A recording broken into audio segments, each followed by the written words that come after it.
Hi there. I'm going to record 3 at a time here. Um, I just recorded a live one and then I recorded one from 6/11. Now, that's only 10 days ago, but this other one I have is from 6/20, so it was 9 days.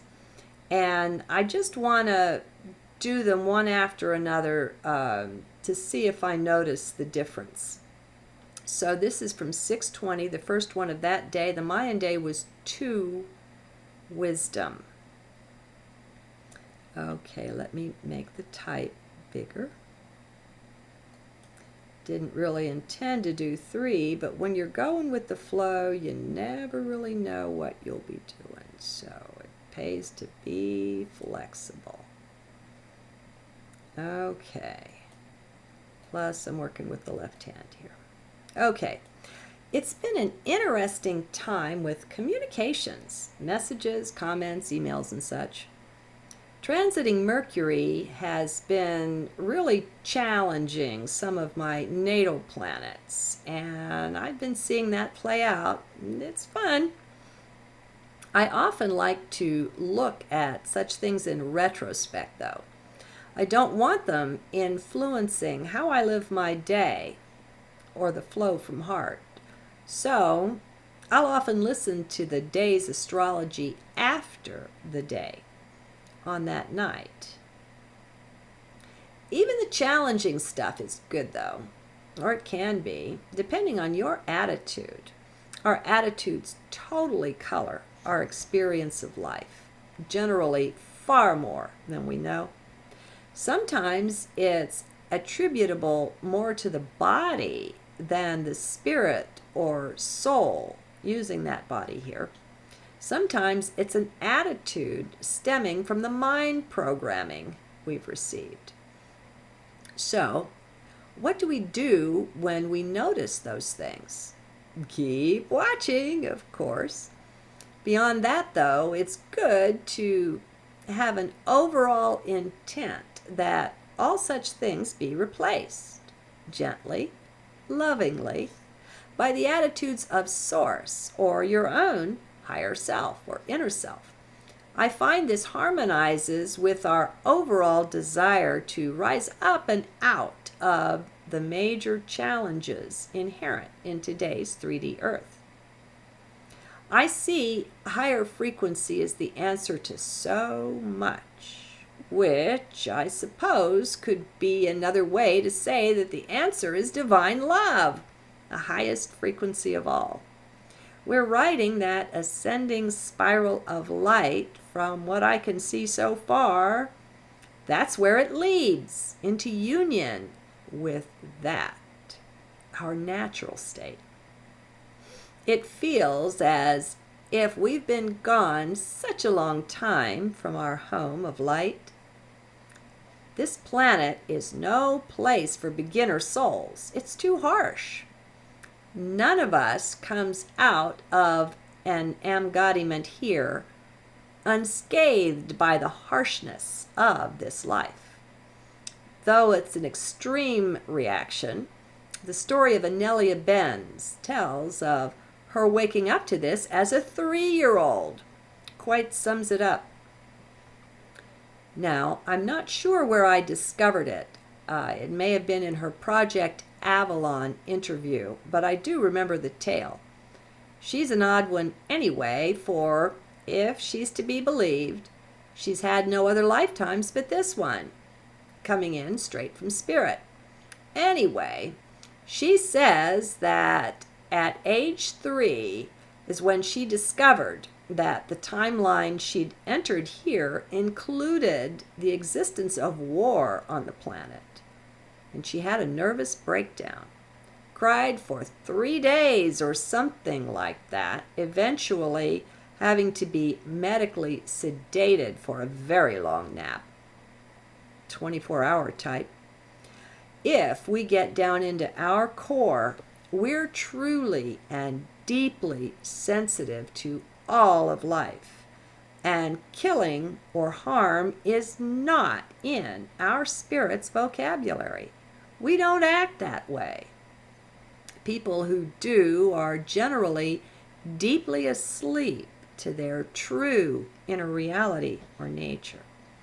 Thus, those people can be dangerous, not so much from an intent to be so as from simple sleepwalking, from ignorance.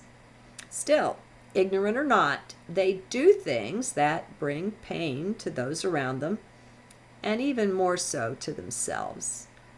And given free will here, it can't be helped. We may be largely asleep, but we're not mindless robots to be programmed and controlled.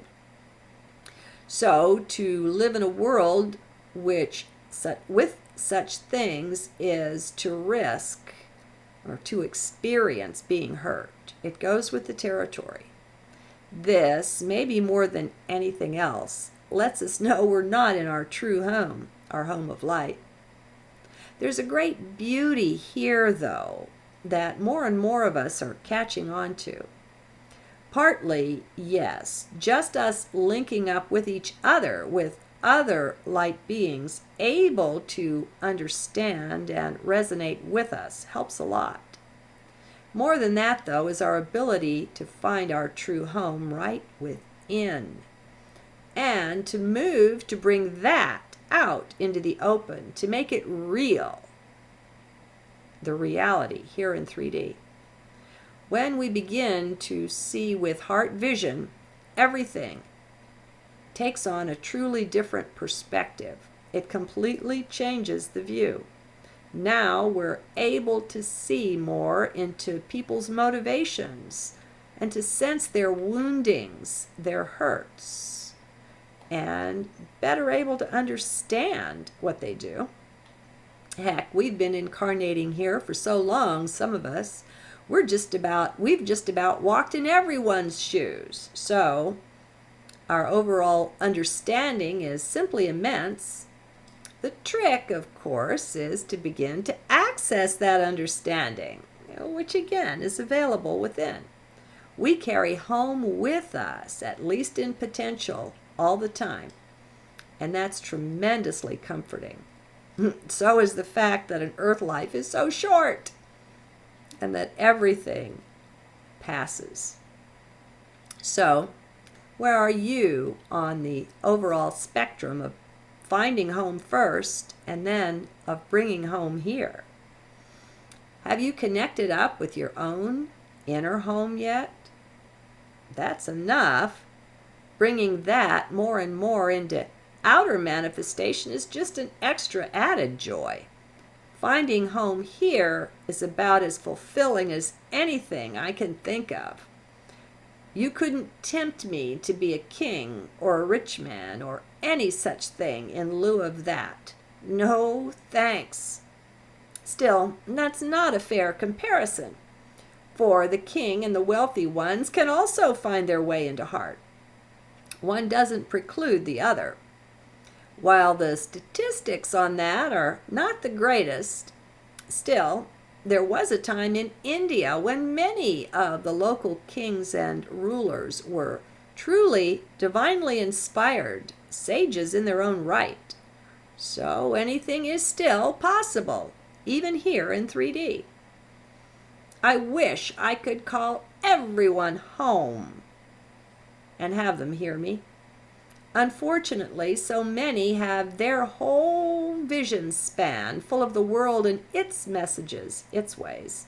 They're too full already and not consciously looking for anything else. In a way, having the dark side here with us is quite beneficial. No doubt there are endlessly many who would never awaken unless things got so very bad for them that they just couldn't take it anymore. This is a part of the design of the grand drama we're all playing our parts in. Those playing the roles of the villain are playing some of the most important parts. The more evil, the better. The sooner the overall awakening. Come on, you've heard of having to hit bottom first. They're helping us do it. Can you see it that way? Is your perspective sufficiently flexible to find use in such a different angle on the bad guys. Now, this isn't to say that they consciously know what they're doing and how it's good for us. Of course not. No more than we do. Do they know what's going on? They only know they are driven to do and be as they are, just like you and me. Our hearts drive us to it, don't you know? We don't know what their lesson plan is, what they came into these dark lifetimes to gain. But we know there is something. We do ourselves no favors, though, when we take everything so very seriously. Around this topic, the bad guys and evil in general, I say it's important to lighten up a good bit. Even just to remember that we can't be killed or harmed will help. Sure, the bodies can go through such things, but friends, it's the script of a drama, a play. We're not this. Time to back away some more. Are you up for it? Time, too, to own the fact that we've played some of these villain roles ourselves in other lifetimes, many, even this one in some ways. The villain role is not all bad. Much is or can be gained through that. I think it was, there are many who have attained the title of Buddha. There was one whose name was Milarepa. Milerepa, I think. And from a long time ago, he started out doing black magic. And so he did a bunch of bad stuff, made himself a bunch of bad karma. And he found a teacher, a guru, who was so hellishly hard on him, but he helped him work his way through that. He did so well that he came into Buddhahood. He became enlightened.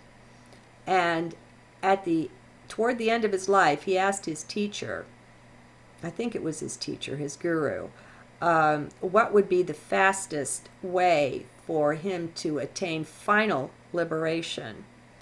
And I don't remember the exact numbers, but he was told you could have X number of lifetimes as a sage or a saint or a Buddha, and it was like way fewer lifetimes as a demon.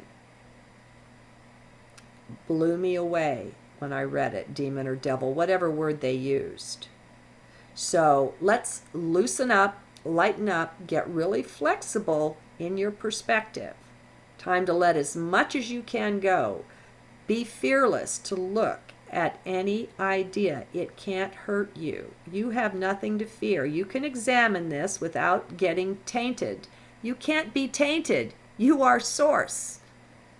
Okay, so check it out. All right, time to back up some more. The villain role is not all that bad. Not all bad. Okay, no, we don't fully understand it, and I don't think we will while still wearing one of these 3D bodies. But we have access to our inner being who does understand, where we can commune, and we can tune in to at least get the sense of it, the feel of it, if not the details. And that helps. Maybe we're not motivated into something like this until we find our inner kingdom, find the unconditional love that's there. That's what helps you love the bad guys. That makes sense. Yet, once we start getting heart vision, we're in tune with the whole of life underneath, not just the parts being played by the characters we take on. Love opens every door for us and makes all things understandable. Only it's heart understanding. It's not mental. Not that I'm saying we'll achieve full understanding while still in form here. I'm not. I've accepted that, or at least set the intent to accept it. It's okay not to know everything right now. It's okay to trust that Source does, and that somehow everything is just fine. No, not fine exactly as it is. Yet, if we get into heart flow, we'll be danced into the appropriate motions that will change what we see.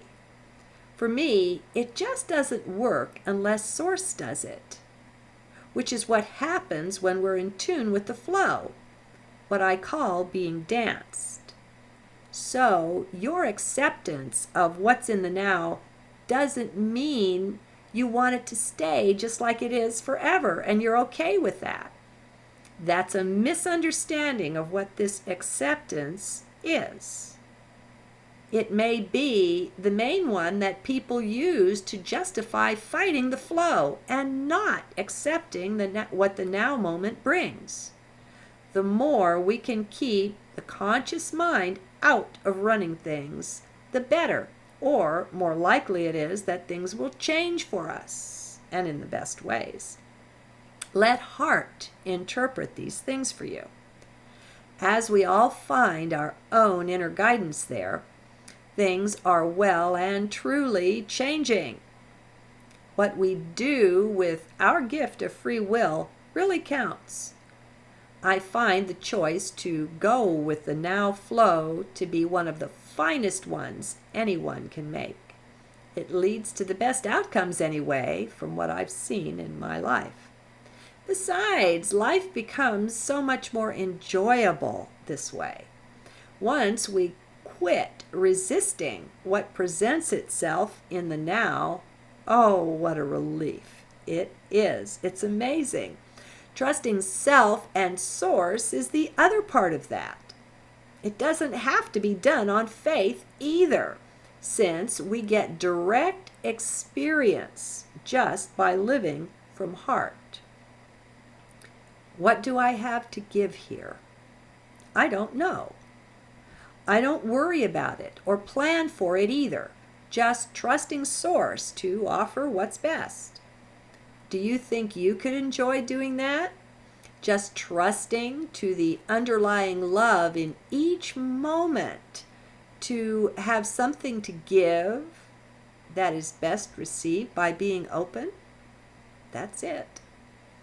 As we bring our emptiness to it, things work out even better. We've got less in the way, less mind chatter, less distractions, less noise. That flow is something real, not imagined. Maybe at first it'll seem a bit imagined, but just stick around. It will prove itself to you if you'll allow. The way to allow is to be empty and non-resistant. Oh, what a great time lies just up ahead. I can almost feel it. We can all sense it, even if just a little. The veil is thinning. Soon, very soon, we'll be joined by our friends and broader family in spirit, consciously cooperating to bring in our new earth. Though we've been working with them all along, they're the ones that know it. We've been largely unaware. Won't it be grand to know that our spirit guides are there with us all the time, to be able to see them? Not that they'll answer every question. What kind of a life would that make? We're not out to be carbon copies of them. It's our own higher self we seek to incarnate, to birth here. So some real independence is required, even once we're consciously aware of all of this heavenly help. Oh, how very nice just to go dimension hopping whenever we like. So many of us are certainly ready to loose the shackles of linear time. Bye-bye. Not long now, friends. I expect to see real and radical change by 2015. If we haven't by then, I'll have to re-examine a good bit. Meanwhile, that's not so long to wait. Do what you can if you're one of those focused tightly on winter solstice, 12/21, to back away from that date. Having all of your eggs in one basket can extract a high price when that basket doesn't produce for you. I don't want to see those following my journals here going into emotional tailspins because they placed all their hopes in one day, any date. It just doesn't make sense. Think about it. We can all see if we look that it's the journey itself that's important, not any particular destination. Can you see this? Plus, if we're focused that way, maybe it's because we're expecting to be rescued. So let's do some really hard looking into that between now and December. Having anyone at all come and rescue you pays a price of having that one have the upper hand, be in control. Can you see this? And who are these supposed rescuers anyway? Do we really know? No, we don't. There are many that may be intellectually and technologically very advanced indeed, and still be spiritual or moral midgets. Just who do we propose to trust here? Hello? What do we know of them? Their own self-reporting? I don't think so. Could they not be in the same category as the bait and switch ones running the things now, the powers that were? They're very good at coming up with reasons to go for this or that, and then right after we agree, they change things around entirely. So please, let's all trust only self and source, your own higher self that you connect with within. Let's quit looking for rescue from anyone or anything but ourselves, each other. One with God is a majority, right? Simply anything is possible, but we've got to get off of our duffs and really engage with this awakening thing. It's not a mental game, not a mental pursuit at all. If you think you understand, because you do understand things mentally, then you're not there yet. Until your whole world turns upside down and things get to looking a bit scary for a while, you haven't engaged. Take the leap. Namaste.